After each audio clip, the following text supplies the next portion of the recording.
E hoje, o nosso espaço habitual de saúde e bem-estar, vamos falar sobre medicina indiana com a terapeuta Carla Shakti. É que pá, categoria Shakti. Até tocular, impecável. Eu até a minha dislexia fez assim. Psiu! Carla, seja bem-vinda, minha querida. Muito bom dia. Bom dia, bom dia, bom dia. Então diz-me lá, vamos falar sobre medicina indiana. Então, com outro nome, explica-me lá, que isto é assim mais... É mais fácil para ti explicar. Medicina indiana, como é que é? Muito bem, antes de mais deixo só dizer que é um imenso gosto de estar aqui no seu programa. E falando então um pouco da medicina indiana. Obrigada. A medicina indiana já existe há imensos anos, pelo menos há 5.000 anos. Diz-se que é a mãe de todas as medicinas, portanto foi a partir daqui que surgiu toda a ciência médica que conhecemos até hoje. A medicina indiana é também, é baseada em vários conceitos. Um deles é a teoria dos doshas, que já vamos falar um bocadinho mais à frente, e também na teoria dos 5 elementos, ou Pancha Maha Bhutas. Estes nomes assim difíceis são em sânscrito, que é a antiga linguagem. Com a água, com o fogo, exatamente, tem a ver com tudo isso, sim. Mas vais explicar assim. Sim, então vamos, depois tens é que dar assim estes nomes mais que nós conhecemos, que é para nós percebermos. Claro que sim. Portanto, nós aqui no Ocidente falamos muito dos 4 elementos, não é? Terra, água, fogo e ar. Lá são 5, exatamente. O quinto elemento é o Akasha, ou seja, o éter ou o espaço, que é o mais subtil de todos. Que as pessoas agora não falam muito no éter, que antigamente havia uma frase que era assim, ser sutil como o éter, porque o éter penetra em tudo. E as pessoas já nem sabem o que isso é o éter, nem, é mais que o ar, não é? Exatamente, sim, é muito mais espiritual. Sutil, menos denso que o ar, exatamente. E então, a partir destes 5 elementos, porque de acordo com a Ayurveda, existe, portanto, o macrocosmos, não é? A natureza é constituída por esses mesmos 5 elementos, e nós, portanto, o ser humano, o indivíduo, é constituído também por esses mesmos 5 elementos. É como se nós fôssemos um microcosmos, um pequeno universo. Nós e a natureza somos uma coisa só, é isso que estás a dizer, somos um espaço, uma interligação. Exatamente, constituídos por esses 5 elementos. E é a partir daqui que vem um outro conceito muito importante na medicina indiana, que é o conceito de doshas, que pode ser traduzido na nossa linguagem para humores biológicos, bioenergias, ok? E são elas 3 principais, que a maior parte das pessoas já deve ter ouvido falar, que é o Vata, o Pitta e o Kapha. E estes doshas são constituídos por esses mesmos 5 elementos, que se vão agrupando 2 a 2. Por exemplo, o elemento Vata, que é o mais subtil, é constituído pelo tal éter. Ou espaço, não é? E por ar. Depois o elemento, os 2 elementos. Os 2 elementos, portanto, é o mais subtil. Daí ele caracteristicamente ser fluido, leve, enfim, móvel, rápido, porque é muito, muito subtil. Depois temos um outro dosha, que é o Pitta, que já é constituído por fogo e um pouco de água. Portanto, já é um elemento mais quente, caracteristicamente mais quente. E depois temos o terceiro dosha, que é o Kapha, que é constituído por água e terra, ou seja, já são os elementos mais densos, não é? A terra, portanto, é mais densa. Daí também, fisicamente, fisiologicamente, os indivíduos... Agora, esse tipo de elementos, não é, que são elementos, nós aqui no Ocidente tratamos por ar, fogo, terra, todos esses elementos, e água também, nós quando temos a mais ou a menos no nosso corpo, como é que isso se manifesta? Pois vai-se traduzir depois por desequilíbrios que se irão futuramente manifestar em patologias, não é? Ou sintomas.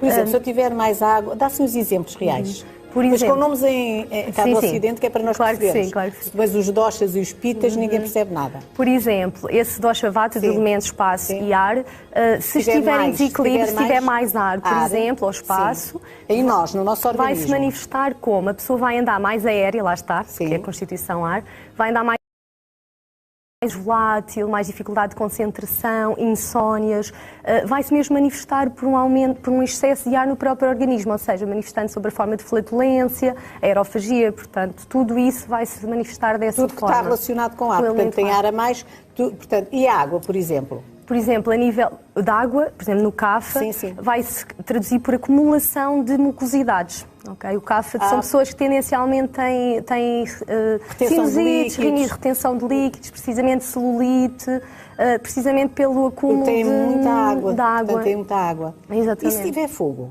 Se tiver excesso de fogo, vai-se traduzir no nosso corpo por inflamações, portanto, calor. excesso de, portanto, um aumento da temperatura. Por exemplo, o acne pode-se manifestar dessa forma, pode-se manifestar, por exemplo, por azia, daí as pessoas que têm, quando têm esse desequilíbrio há muito tempo... O que é interessante é que tudo o que tu estás a dizer, as pessoas estão-se a identificar lá em casa. Ai, tenho um ardor tão grande no estômago, então é fogo a mais. Precisamente. É fogo a mais. E pessoas com esse desequilíbrio no dorsopita, portanto, esse excesso de fogo, vai se manifestar por precisamente gastrites, refluxo gastroesofágico, diarreia, doenças de Crohn. Estás a falar, sim, as inflamações coisas que ardem. Exatamente. Nós sentimos arder no corpo. Exatamente, aquele calor. E até mesmo traduz por aumento de temperatura corporal. A pessoa fica sempre com muito calor, aumento de sudorese, por exemplo, acaba por se manifestar de todas essas formas.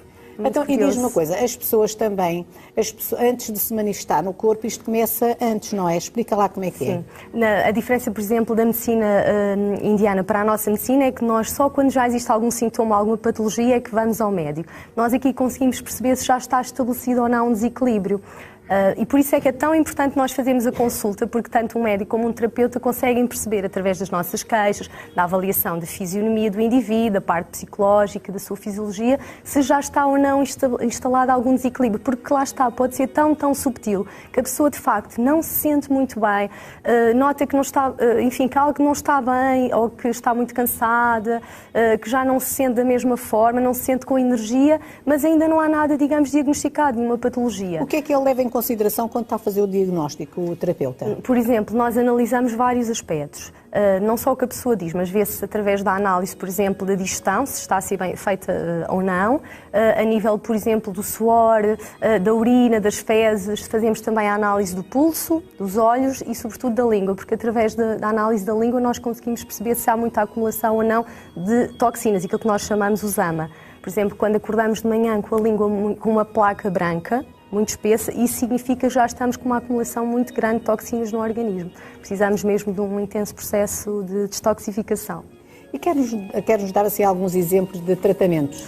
Por exemplo, nós na medicina indiana recorremos muito a plantas, fitoterapia, a alimentação também é muito importante, portanto a parte da nutrição, através também de técnicas de yoga, de meditação. A nutrição tem muito a ver com o nosso bem-estar, não é? O que nós comemos. Nem mais. Somos o que comemos, não é? Estou todos os dias a pedir às pessoas para aprenderem a comer-se bem. Elas dizem, como tão bem, eu só como peixinho cozido com legumes. Olha, se calhar é por isso. Não é só peixinho cozido com legumes, tem que ser assim mais vasto. Mas muito importante é a variedade também e comermos produtos da época. Também para o Ayurveda é muito importante só comer quando se tem fome. Sim, e da época é tão importante que nós agora comemos coisas que vêm de todo o lado. Exatamente. Mas o importante é seguirmos os ritmos do país onde estamos. Exatamente. Não é? Isso é muito importante, mas continua. E uma banana, por exemplo, na Índia tem nutrientes diferentes de uma banana em Portugal, não é? Nós devemos comer aquilo que é, de facto, endógeno, portanto, da zona onde nos encontramos. Também a medicina indiana tem em conta a parte da estação do ano, porque é muito importante aquilo que comemos, porque, por exemplo, agora na altura do outono e inverno, o tal dosha vata, portanto, o elemento espaço e ar, vai ser agravado em todas as pessoas. Portanto, é preciso ter isso em conta, ter cuidado com a alimentação, não comer tantos alimentos frios, nem crus, mas sim sopas quentes, ingerir, por exemplo, bebidas quentes à refeição, embora o Ayurveda preconize também não se deve beber à refeição, ou a beber terá que ser algo quente. Portanto, muito importante nesta altura aquecermos bem, não estarmos expostos ao frio. Portanto, seriam alguns conselhos muito importantes para esta época do ano. Tens muita coisa para nos contar, mas tens aqui uma coisa que eu estou morta para saber. Anda cá. Eu sei que tem umas massagens muito especiais, que são uma forma de tratamento, não é? Queres-nos mostrar? Claro. Trouxeste uma menina, não foi? Diz lá. Então apresenta-nos lá a tua modelo. Temos aqui a Cristina. A Cristina. Olá, Cristina, seja bem-vinda. Obrigada. Muito bem. Que sorte a sua, eu queria ser eu. Podia ter sido eu, não é? Eu ficava aqui como modelo, porque eu sei que estas coisas são muito boas. Vá. Então como é que se faz assim um tratamento com esta massagem? Como é que se chama esta massagem? É massagem Champi, que é como se chama na Índia. Aqui no Ocidente é mais conhecida como a Indian Head Massage, uma massagem indiana à cabeça, que trabalha a parte do pescoço, das costas. Por exemplo, aqui em estúdio nós não vamos despir, portanto o paciente pode fazer esta massagem despido ou não. Também pode ser utilizado óleo ou não, eu hoje vou utilizar. Algo que também é muito importante referir no Ayurveda é que existem tipos de óleos específicos também para cada dosha. Okay? Por exemplo, o dosha vata é indicado, por exemplo, óleo de sésamo. Se for um pita, já poderá utilizar óleo de coco nas suas massagens e nas automassagens. Então, agora explica-nos lá aqui. E este aqui é o quê? Este é o quê? Este óleo é de ylang-ylang e lavanda. Sim. Okay. E faz o quê? É assim, o óleo vai ser aplicado... Pois, então vá lá. Põe lá, vá. Põe lá agora e diz lá. Portanto, este óleo que tu disseste que é de lavanda e de Lavanda lang-lang. e lang-lang. Pronto, lang-lang, só o nome já faz. Pronto. Agora, põe-se aí Nós e começamos qual por é, aplicar, o que é por que exemplo, vai aqui acontecer? no pescoço. Esta massagem é usada na medicina indiana para tratamento de algumas patologias. Cheirinho. Ai, vocês estão a sentir aí em muito casa um cheirinho. Muito bem. Olha, já estou a relaxar. É verdade, isto é que funciona mesmo. Os cheiros, realmente, a aromaterapia é uma coisa espetacular. E relaxa bastante. A lavanda tem um poder muito que relaxante. cheirinho bom. Como eu estava a Isto é dizer. bom para pôr para dormir. Sim, sim. Por Isto exemplo, era isto dá precisamente isso sono. que eu ia dizer. Esta massagem Isto é dá usada sono, para tratamento relaxa. de insónias. E não só. Insónias, dores de cabeça, ou mesmo aquelas enxaquecas mais fortes. Também é usada para problemas capilares. Porquê? Porque vai haver uma estimulação, portanto, um aumento da circulação sanguínea na nossa cabeça. Como tal, irá haver um maior aporte de nutrientes. Portanto, previne a queda de cabelo e, ao mesmo tempo, o cabelo fica fortalecido. Portanto, também é utilizado para problemas capilares. Sim, é indutor do sono, permite também o relaxamento profundo. Portanto, é utilizada para uma série tem estas indicações todas, não é? Começa inicialmente o sistema pelos linfático ombros. também, sim. Começa inicialmente pelos ombros e pescoço. Sim. E depois sobe para onde? Aliás, antes do pescoço nós faríamos também nas costas, não é? Muito bem. Ia subindo, portanto. Sim, depois vamos subindo pelo pescoço, a zona cervical. Muito Depois bem. passamos então à zona do escalpo, portanto, propriamente ao couro cabeludo e ao cabelo.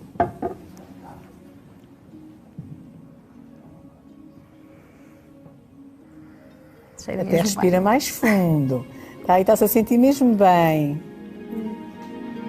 Não é? Muito relaxante mesmo. Ajuda a relaxar, o stress vai-se embora, não é? Exatamente, Portanto, relaxa muito imenso. bem. E aliás, a medicina indiana preconiza que devemos prevenir, portanto, fazer estas massagens como prevenção, não só para quem já tem estas E também patologias. ajuda a que os neurónios funcionem melhor? Exatamente, Façam mais estimula a sinapses? oxigenação do cérebro, exatamente. Porquê? Porque há um maior aporte de oxigênio neste caso e de nutrientes. Muito bem. Também estimula a memória, a própria concentração do indivíduo. Portanto, recomenda-se que façam uma massagem destas com Alguma regularidade, não é? frequência, Com alguma sem dúvida. frequência, com mais ou menos que frequência? Depende, se for só, se ainda não houver nenhum destes sintomas já instalado, poderá fazer uma vez por semana, por exemplo. Idealmente, poder-se-ia fazer todos os dias. Idealmente. Queremos todos, isso que todos queremos, não é? Todos os dias. Uma massagem destas, maravilhosa. Muito obrigada, Carla. Foste maravilhosa em estar aqui connosco. Tens de contar Obrigada mais eu. vezes para Claro nos que sim. contar muitas coisas. Obrigada.